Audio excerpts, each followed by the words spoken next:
Sports have long been known as a man's game, but as of late, women have made their mark on the sports media industry in an assortment of ways. Gender gaps and the lack of representation of women in certain fields show that there is still a ways to go, especially here at Virginia Tech. This is something that Assistant Director of Creative Communications Danny Polchinski noticed when she arrived in Blacksburg this summer. And so I actually haven't really noticed a huge disparity with the gap, honestly, until I came here. I know that last year the creative communication staff at Virginia Tech did not have a woman either in the part-time role or a full-time role. I am the oldest woman here. I am 25. I am an assistant director.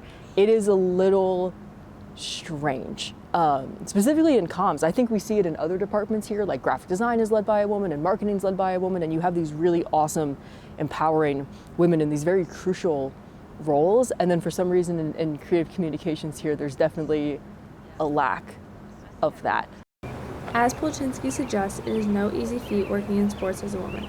Much of the industry is still heavily dominated by males, even in women's sports. Across the board, many men in sports are inclusive and welcoming, but there are still many loud voices that believe women do not belong working in sports. Many men end up in positions of power, which also plays a role in how women are treated in the industry.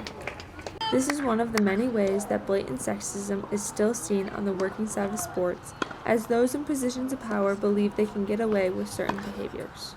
I have found at TCU and here that it seems like the directors, the supervisors, they kind of just assume that I'm a little stupid.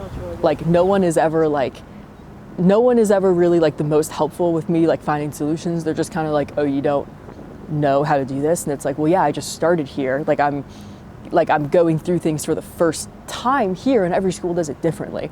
And so sometimes I do feel like there's just this little like, and again, it might be an age thing. It always comes from my male supervisor, so I personally feel like it's a little bit of a sex thing.